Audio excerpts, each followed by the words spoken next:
आज मैं एक्सरसाइज 2.3 को सॉल्व करूंगी। पहला क्वेश्चन है, निम्नलिखित संबंधों में कौन से फलन हैं? कारण का उल्लेख कीजिए। यदि संबंध एक फलन है तो उसका परिसर निर्धारित कीजिए। तो ये संबंध दिया हुआ है और पूछ रहा है कि यह जो है फलन है या नहीं। अगर फलन है तो उसका कारण बताना है और फलन है तो उसका परिसर ज्ञात करना है। इसमें 3 क्वेश्चन है। ये एनसीईआरटी बुक है, आप लोग किताब सामने रखें। तो पहला क्वेश्चन है एक्सरसाइज 2.3।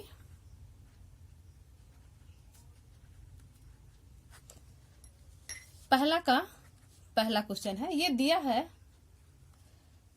2 1 5 1 8 1 8 1 8 1 है, ये 11 1 है, 14 1 17 1 14 1 और 17 1। अब ये दिया है, कहता है ये संबंध दिया है, यानी इसको हम यहीं पर लिख देते हैं, ये r बराबर दिया। तो कहता है कि यह फलन है या नहीं। तो यह संबंध, अब पहले फलन है या नहीं इसके लिए हम लोग पहला ये प्रथम घटक या पहला अवयव देखेंगे कि पहला अवयव सब कहीं भी रिपीट तो नहीं है। दूसरा रिपीट हो तो कोई बात नहीं है, क्योंकि हम लोग जानते हैं कि एक फलन का एक अवयव का एक ही इमेज ये प्रतिबिंब होता है, यानी 2 का यहाँ एक इमेज बन रहा है, 5 का भी एक, यानी ये जो है यह रिपीट नहीं होना चाहिए। यहाँ यह अवयव कहीं भी 2 बार नहीं लिखा हुआ होना चाहिए। तो कहीं नहीं है, लिखेंगे यहाँ पर हम कि यह संबंध, चूंकि यह फलन है लेकिन समझने के लिए लिख रहे हैं, यह संबंध एक फलन है। यह संबंध एक फलन है क्योंकि किसी भी 2 क्रमित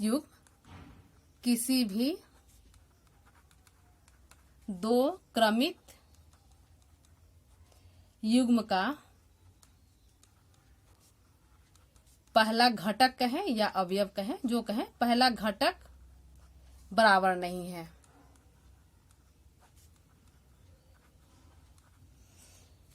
है। अब चूंकि कोई बराबर नहीं है इसलिए इसे हम फलन कहें। यह संबंध है, संबंध हो सकता है लेकिन फलन नहीं है। फलन नहीं इसलिए कि किसी भी क्रमित युग्म का पहला घटक जो है बराबर नहीं है। तो इसका प्रांत, चूंकि क्वेश्चन में परिसर कह रहा है, सिर्फ परिसर कह रहा है, लेकिन हम प्रांत और परिसर कैसे निकालते हैं पीछे बता चुके हैं। प्रांत भी लिख देते हैं। प्रांत है इसका, तो प्रथम घटक प्रांत होता है, यानी 2 5 8 11 14 17। 2 प्रथम घटक का समुच्चय जो है प्रांत होता है। 2 5 8 11 14 17। और परिसर द्वितीय घटक, जो इसका इमेज बनता है, जो प्रतिबिंब बनता है, वह परिसर हो जाता है। तो सबका इमेज, सबका प्रतिबिंब 1 है, तो ये परिसर इसका हो जाएगा 1। तो यही प्रांत और परिसर हो गया। क्वेश्चन दूसरा है, 1 का दूसरा है, r बराबर दिया है, इसमें लिखे 2 1 4 2 6 3 8 4 10 5 और 12 6 14 7। अब ये पूछता है कि ये जो है फलन है या नहीं। तो इसमें हम देखेंगे कि प्रथम घटक रिपीट कहीं तो नहीं है। तो यहाँ 2 4 6 8 10 12 14 है, यानी कहीं भी 2 बार यह प्रथम घटक कहीं भी दोबारा नहीं लिखा गया है। तो लिखेंगे कि यह एक फलन है। यह एक फलन है क्योंकि यही चीज लिखेंगे, क्योंकि किसी भी 2 क्रमित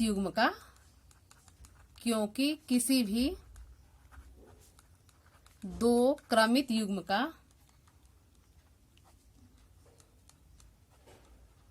पहला घटक बराबर नहीं है। पहला घटक बराबर नहीं है, इसलिए इसे हम फलन कहेंगे। अब इसका प्रांत लिखेंगे। तो प्रांत हम लोग जानते हैं, प्रथम घटक को प्रांत कहते हैं। अगर 2 बार वह चूंकि फलन में 2 बार होगा नहीं, इसलिए सबका जितना क्रमित युग्म है सबका पहला घटक जो है प्रांत हो जाएगा, यानी 2 4 6 8 10 12 14। और द्वितीय घटक परिसर हो जाएगा। अगर यह रिपीट भी होगा तो हम उसे 1 बार लिखेंगे, तो परिसर हो जाएगा 1 2 3 4 5 6 7 1 2 3 4 5 6 7। तो यही प्रांत और परिसर हो गया। क्वेश्चन 1 का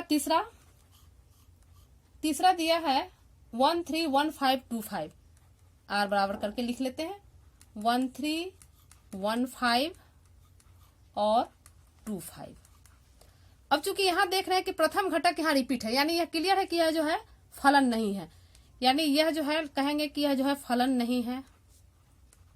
क्यों? क्योंकि यह जो है इसका पहला घटक जो है 1 है, यानी 1 3 और 1 5 का प्रथम घटक समान है, यानी एक ही है। तो यह जब फलन नहीं है तो परिसर इसमें नहीं निकालना है, ऐसे परिसर हो जाएगा। परिसर हो सकता है, लेकिन चूंकि यह फलन नहीं है इसलिए यहाँ पर इसको हम पहले ही यह इसका आंसर हो गया कि यह जो है फलन नहीं है। अब क्वेश्चन 2 देखिए किताब में, किताब सामने रखिए। किताब कहता है दोस्तों, क्वेश्चन नंबर 2 कहता है कि निम्नलिखित वास्तविक फलनों के प्रांत तथा परिसर ज्ञात कीजिए। यानी पहला दे दिया है f(x), ये दिया है -mod(x). तो देखिए यहां पर जो है f(x) < 0 होगा for all x is a subset of R। अब यहां पर देखिए जैसे x के किसी भी वैल्यू के लिए अगर -1 -2 -3 -4 कुछ भी डालें तो ये प्लस हो जाएगा, लेकिन इस माइनस के कारण वह फिर माइनस ही रहेगा। यानी यहाँ x का पॉजिटिव भी वैल्यू डालेंगे तब भी वह निगेटिव में आएगा और निगेटिव भी वैल्यू डालेंगे तब भी वह निगेटिव आएगा। इसीलिए f(x) जो है यह हो जाएगा < 0, यानी या तो 0 के बराबर होगा या 0 से छोटा होगा। तो यहाँ इसलिए यहाँ f प्रांत हो जाएगा, f का प्रांत हो जाएगा ऑल रियल नंबर हो जाएगा, f का प्रांत R हो जाएगा और परिसर, इसका परिसर हो जाएगा, इसका परिसर -∞। यह चूंकि -∞ तक जाएगा तो -∞ टू 0। यहां पर देखिए इससे यहाँ 0 से लेकर यह जो है 0 के बराबर और 0 से छोटा कहां तक, यह अनंत तक जाएगा। तो यहाँ -∞ और 0 पर आकर यह जो है बराबर है, इसलिए यहाँ पर जो है यहाँ पर क्लोज लिए, यहाँ पर ओपन लिए और ये क्लोज लिए। तो ये इसका प्रांत और परिसर हो गया। क्वेश्चन 2 है इसका, ये दिया है f(x) बराबर √9 - x²। अब देखिए इसका कैसे प्रांत और परिसर ज्ञात करेंगे। तो पहले तो हमें देखना है कि फलन परिभाषित कब है। तो यह फलन परिभाषित होगा जब f(x) जो है यह फलन परिभाषित होगा कब, जब f(x) > 0 होगा। तो > 0 होगा, यहां समझने के लिए लिख देते हैं। फलन को परिभाषित होने के लिए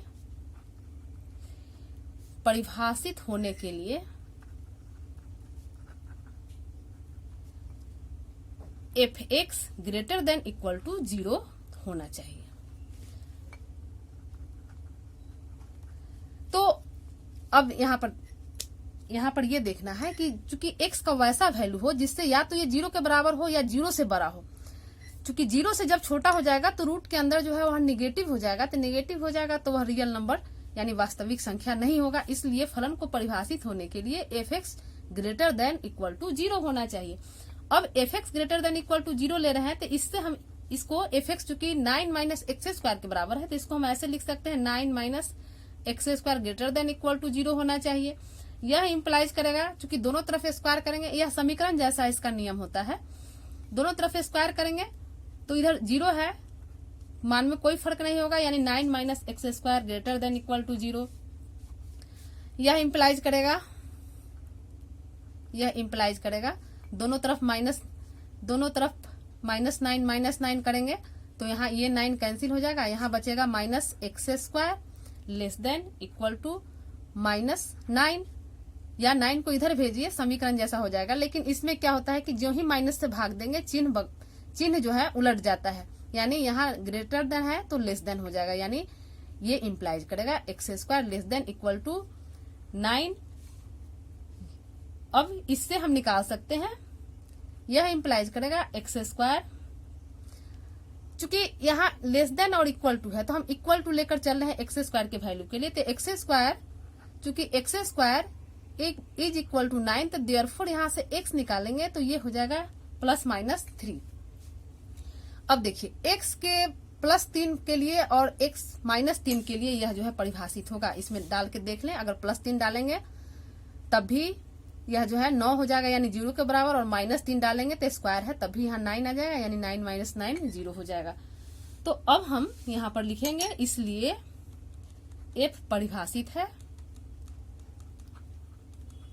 f परिभाषित है जब -3 less than equal to x और लेस देन इक्वल टू 3, यानी x का वैल्यू -3 और 3 के बीच होगा तब f परिभाषित होगा। यानी दो रखेंगे, 1 रखें, 0 रखें, लेकिन लास्ट इसका -3 और 3 के बीच रखना है। -3 और 3 को लेकर चूंकि इक्वल टू लगाए हैं, यहाँ x का वैल्यू +3 और -3 दोनों ही आ रहा है, इसलिए इसका प्रांत हो जाएगा, x सच दैट ये हो जाएगा -3 less than equal to x less than equal to 3, x belong करेगा r में। तो इसको हम ऐसे लिखें या ये भी लिखकर छोड़ सकते हैं, या ऐसे हम इसको लिख सकते हैं क्लोज इंटरवल में -3। तो ये प्रांत हो गया।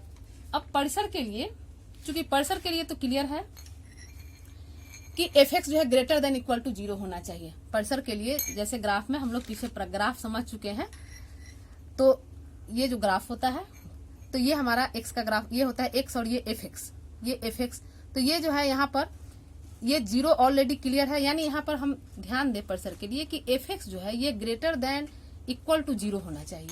तो या एक पॉइंट फिक्स है और एक पॉइंट ऊपर, तो हम इसका पॉजिटिव लेंगे, चूंकि यहाँ इसको ऐसे समझिए, इसको अगर हम मान लेते हैं, माना कि y बराबर, चूंकि fx हमारा y होता है तो y बराबर ले लिए 9 - x², तो यहाँ से y² निकालते हैं तो ये हो जाएगा y² करते हैं तो 9 - x²। अब यहाँ से अगर हम x निकालते हैं, यहाँ से x निकालते हैं, x² कर लेते हैं पहले, तो ये हो जाएगा 9 - y², x हो जाएगा, x निकालेंगे तो ये हो जाएगा √9 - y²। अब चूंकि यहाँ पर ध्यान देंगे कि f परिभाषित होगा है यदि कब, तो 9 - y² greater than equal to 0 या y² less than equal to 9, ये बता चुके हैं। इधर आएगा तो लेस, चूंकि -9 होगा, माइनस से भाग देंगे, इसके कारण यहाँ पर लेस देन इक्वल टू 9। अब इसमें क्या है कि इसमें y² बराबर 9 लेंगे तो y बराबर हो जाएगा +-3, लेकिन यहाँ पर हम लोग y is not equal to negative, y negative नहीं होगा, क्योंकि फंक्शन का वैल्यू यहाँ पर लास्ट 0 नहीं तो ऊपर 3 तक जाएगा, तो यह जो है निगेटिव होगा नहीं, इसलिए इसका परिसर हो जाएगा x सच दैट 0 लास्ट 0 और यहाँ पर 3, 0 less than equal to x less than equal to 3, तो यही इसका परिसर हो जाएगा। या तो इसको ऐसे लिखें या इसको हम ऐसे लिखें 0, 3। तो ये हो गया क्वेश्चन नंबर 2 का प्रांत और परिसर कैसे हम ज्ञात किए, ये हो गया। क्वेश्चन नंबर 3 देखिए। क्वेश्चन 3 कहता है, किताब सामने रखिए, किताब कहता है क्वेश्चन, एक फलन fx बराबर 2x - 5 द्वारा परिभाषित है, यानी ये fx दिया है 2x - 5, निम्नलिखित के मान लिखिए। यानी पहला है f0 का मान निकालना है, यानी x की जगह पर यहाँ पर 0 है। पहले हम फंक्शन लिखेंगे, fx बराबर है 2x - 5, x बराबर 0 रखने पर, चूंकि फंक्शन यहाँ 0 है तो इसमें x का मान 0 रखेंगे तो आ जाएगा, यानी f0 बराबर 2 × 0 - 5, यानी ये हो गया -5, ये 0 हो गया, 5 हो गया। इसी तरह दूसरा बनेगा, दूसरा है f7 इसी में डालेंगे x की जगह पर, ये फंक्शन जो दिया हुआ है ये इसी में डालेंगे x की जगह पर 7, तो f7 बराबर हो जाएगा 2 × 7 - 5, यानी 14 - 5, यानी ये हो गया 9। और तीसरा है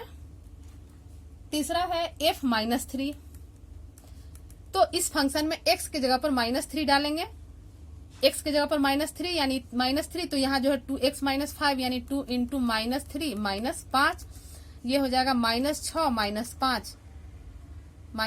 -5 यानी ये हो गया -11।